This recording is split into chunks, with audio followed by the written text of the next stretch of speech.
नमस्कार दोस्तों, स्वागत है आप सभी का द क्लियर फैक्ट्स टीवी में। दोस्तों, आज के वीडियो में हम बात करने वाले हैं सैम बैंकमैन-फ्राइड के बारे में, जो कि एक अमेरिकी एंटरप्रेन्योर, इन्वेस्टर्स और क्रिप्टो करेंसी एक्सचेंज FTX के फाउंडर हैं। ये महज 8 साल में ही जीरो से उठकर 26 बिलियन US डॉलर यानी कि 2600 करोड़ अमेरिकी डॉलर के अंपायर खड़ा कर दिया। ये मात्र 30 साल की उम्र में ही इतनी बड़ी अंपायर खड़ा कर दिया था, जो कि एक इंसान के लिए सिर्फ ख्वाब हो सकता है। पर एक ही ट्वीट ने इसे बिलियनियर के पोजीशन से वापस जीरो पर लाकर खड़ा कर दिया। आखिर क्या था इस ट्वीट में, चलिए जानते हैं इस वीडियो में। बने रहें वीडियो के अंत तक। दोस्तों, सैम बैंकमैन-फ्राइड फोर्ब्स के रिचेस्ट लिस्ट में शामिल होने के साथ ये दुनिया भर के सोशल मीडिया प्लेटफॉर्म पर चर्चा का विषय बना हुआ था, क्योंकि इतनी कम उम्र में सिर्फ 8 साल के अंदर इतना ज्यादा दौलत बना लिया, जो कि एक इंसान के लिए हैरान कर देने वाली बात है। अगर इतना अमीर इंसान के बारे में ये कहा जाए कि ये इंसान एक रात में अरबपति से खाकपति बन गया, तो लोगों को बिल्कुल यकीन नहीं होगा। लेकिन दोस्तों, आपको बता दूं, सैम बैंकमैन-फ्राइड के केस में बिल्कुल ऐसा ही हुआ। यहाँ पर एक सवाल खड़ा होता है, आखिर कैसे सैम बैंकमैन-फ्राइड ने इतने कम समय में इतना बड़ा एम्पायर खड़ा कर दिया और अचानक ये रातों रात ही कैसे खाकपति बन गए। दोस्तों, इस कहानी की शुरुआत सन 2014 में हुई, जब सैम अपनी ग्रेजुएशन MIT यूनिवर्सिटी से कंप्लीट करने के बाद अपने जॉब की शुरुआत की, वो भी जेन स्ट्रीट ट्रेडिंग कंपनी के साथ। इस कंपनी में काम करते हुए सैम के दिमाग में कुछ खुराफाती आइडिया आया। इन्होंने बेशुमार पैसे बनाने का तरकीब सोचा और सैम बैंकमैन ने क्रिप्टो करेंसी में अपना इन्वेस्टमेंट करना शुरू कर दिया। उसने अमेरिकी मार्केट से क्रिप्टो करेंसी खरीदकर और जापानीज मार्केट में ऊंचे दाम पर बेचना शुरू किया। इस बिजनेस ने सैम को एक दिन में मिलियंस डॉलर का बिजनेस देना शुरू कर दिया। यहाँ से मोटी रकम बनाने के बाद सैम ने अलामीडा रिसर्च फर्म खोला, जो कि क्रिप्टो करेंसी में डील करती थी। इस कंपनी में सैम ने अपने पहले जॉब में साथ में काम करने वाले साथी को भी काम पर रखा, जो कि पिछली कंपनी में इनके साथ थे। दोस्तों, जेन स्ट्रीट कंपनी में ही सैम की दोस्ती एक लड़की से भी हुई, जिसका नाम कैरोलिन एलिसन था, जो कि आगे चलकर सैम की तबाही का कारण भी बनी। दोस्तों, जिंदगी में एक बात का ध्यान रखना, जहाँ इश्क है वहाँ रिस्क है। दोस्तों, सैम ने अपनी गलती का शुरुआत यहाँ से ही कर दिया कि उसने अपने गर्लफ्रेंड कैरोलिन को अलामीडा रिसर्च फर्म की CEO बना दिया, जबकि उसे इस फील्ड का कोई भी तजुर्बा नहीं था। दोस्तों, अलामीडा रिसर्च फर्म लोगों को क्रिप्टो करेंसी में इन्वेस्टमेंट करवाती थी और लोगों को कई तरीके के प्रलोभन भी देती थी। उन्हें 15% सालाना मुनाफा का झांसा देकर फंसा लेती थी। कंपनी बिल्कुल मुनाफे में चल रही थी, पर यहाँ पर एक और बात गौर करने वाली है, जो अलामीडा रिसर्च कंपनी के कर्ता धर्ता थे। सिंपल भाषा में बोलूं तो इसके बड़े पोस्ट पर मौजूद लोग, उन्हें इस फील्ड का कोई खास नॉलेज नहीं था। लोगों ने जिस कदर इस कंपनी पर भरोसा करके अपना करोड़ों रुपए दांव पर लगा दिया था, ये कंपनी दरअसल उस भरोसे के लायक थी ही नहीं। पैसे बनाने की लालच ने सैम को इस कदर दीवाना बना रखा था कि उसने सन 2019 में ही अपना एक क्रिप्टो एक्सचेंज लॉन्च कर दिया। दोस्तों, आपकी जानकारी के लिए बता दूं, क्रिप्टो एक्सचेंज क्रिप्टो करेंसी के खरीद बिक्री के लिए इस्तेमाल किए जाने वाला एक प्लेटफॉर्म है। दुनिया में अभी तक हजारों क्रिप्टो करेंसी लॉन्च हो चुके हैं और इन क्रिप्टो एक्सचेंज पर इस करेंसी की खरीद और बिक्री की जाती है।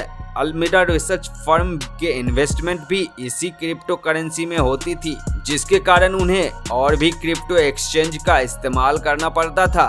सैम ने FTX नाम का क्रिप्टो एक्सचेंज लॉन्च किया था और FTT नाम से क्रिप्टो करेंसी भी लॉन्च किया था। अलामीडा रिसर्च के ऊपर लोगों का काफी भरोसा बन चुका था और अलामीडा रिसर्च ग्रुप के लोगों ने भी इस कंपनी में अपनी मोटी रकम इन्वेस्टमेंट करके रखे हुए थे। इसी विश्वास के कारण लगभग 10 लाख लोग ने अपने मोटे पैसे इस कंपनी में लगा रखे थे और इस कंपनी के साथ ट्रेड भी करते थे। दोस्तों किसी भी एक्सचेंज फर्म होने का एक फायदा ये होता है कि जितना भी ट्रांजैक्शन इस एक्सचेंज के थ्रू होता है उसका कुछ परसेंटेज इस एक्सचेंज फर्म को दिया जाता है और इस फर्म को इससे मुनाफा होता रहता है। दोस्तों देखने में तो ये परसेंटेज बहुत कम लगते हैं, लेकिन जब इस एक्सचेंज पर मिलियंस के ट्रांजैक्शन होते हैं तो इस कंपनी को बहुत फायदा भी होता है। ऐसा ही FTX कंपनी के साथ हो रहा था, पर यहाँ पर सैम ने कुछ ज्यादा ही लालच कर लिया और इसने अपने बायर्स को एक्सचेंज फर्म में FTT करेंसी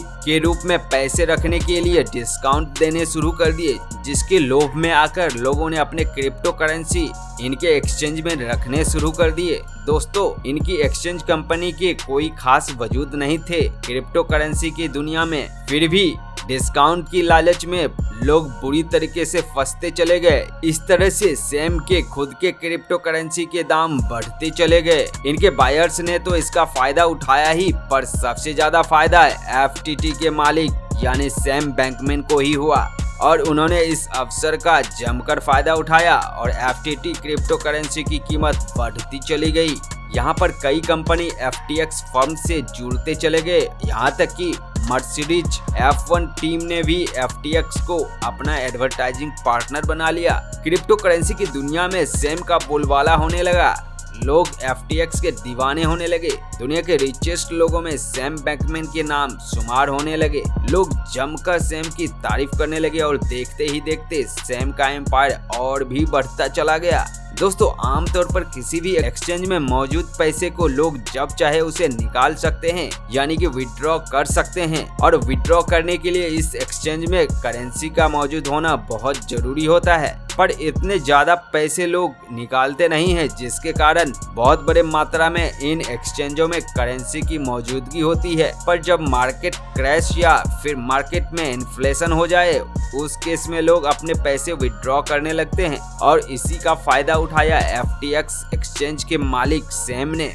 FTX में मौजूद कस्टमर के पैसे को और जगह जमकर ट्रेडिंग में इन्वेस्टमेंट करना शुरू कर दिया और ये बात FTX के एम्प्लॉय को भी नहीं पता थी, क्योंकि सैम को डर था कि ये काम इलीगल है और किसी कस्टमर के पैसे को इस तरह इन्वेस्ट करना बिल्कुल सही नहीं है। सैम ने सोचा इस पैसे को इन्वेस्ट करके उससे मुनाफा कमाकर वापस उस कस्टमर को पैसे दे दिए जाएंगे और एक्सचेंज में पैसे वापस रखवा दिए जाएंगे। पर इनके किस्मत ने यहाँ इनका साथ नहीं दिया और जितने भी पैसे इन्वेस्ट किए गए थे वो सारा का सारा पैसा डूब गया। इसी दौरान अमेरिका में इन्फ्लेशन आ गया और लोग अपने एसेट्स लिक्विडेट करना शुरू कर दिए और यहाँ पर सैम की किस्मत पूरी तरीके से पिट चुकी थी। सैम की गर्लफ्रेंड और एल्मेडा के CEO कैरोलिन एलिसन ने गलती से ये बात वॉल स्ट्रीट जर्नल को बता दी कि FTX ने कस्टमर फंड के पैसे एल्मेडा रिसर्च को ट्रांसफर किए हैं और फिर कस्टमर फंड का नाम सुनते ही सभी लोग चौकन्ना होने लगे और इस पर सैम ने किसी तरीके से पर्दा डालने की कोशिश की, पर इसके ऊपर एक शख्स ने अपने नजर बनाए हुए थे जिसका इस पूरे गेम में सबसे बड़ा हाथ था, जिसका नाम है चैंगपेंग झाओ, जो कि बिनांस क्रिप्टो के CEO हैं, यानी कि FTX का असली दुश्मन और सैम के सबसे बड़े राइवल, जो कि FTX में अपना $500 मिलियन इन्वेस्ट करके रखा था। जब FTX अपने टर्नओवर अच्छे कर लिए तब सैम ने झाओ से उसे पैसे वापस देकर सारा शेयर खरीद लिया था, पर यहाँ पर सैम ने इस पैसे को FTT करेंसी में दिया था झाओ को, ना कि अमेरिकी डॉलर में। सीपेंग ने उस FTT करेंसी को संभाल कर रखा था, उसे सेल नहीं किया था। सैम को पता नहीं था कि उसने सीपेंग के हाथ में अपने बर्बादी का चाबी दे दिया था, क्योंकि इतने ज्यादा मात्रा में ये करेंसी होने के कारण सीपेंग कभी भी सैम के कंपनी को तहस नहस कर सकता था उस करेंसी को एक साथ बेचकर, क्योंकि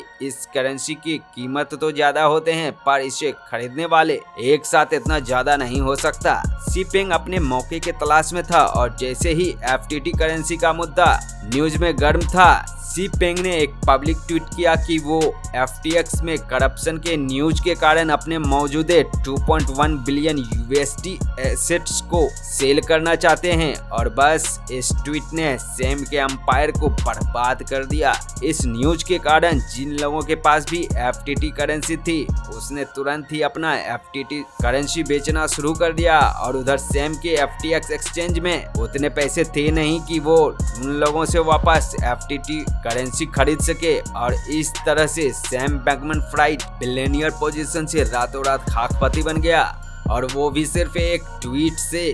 तो दोस्तों ये वीडियो कैसा लगा मुझे कमेंट करके जरूर बताएं। मिलते हैं एक और दमदार वीडियो के साथ, तब तक अपना ख्याल रखें और मुस्कुराते रहें।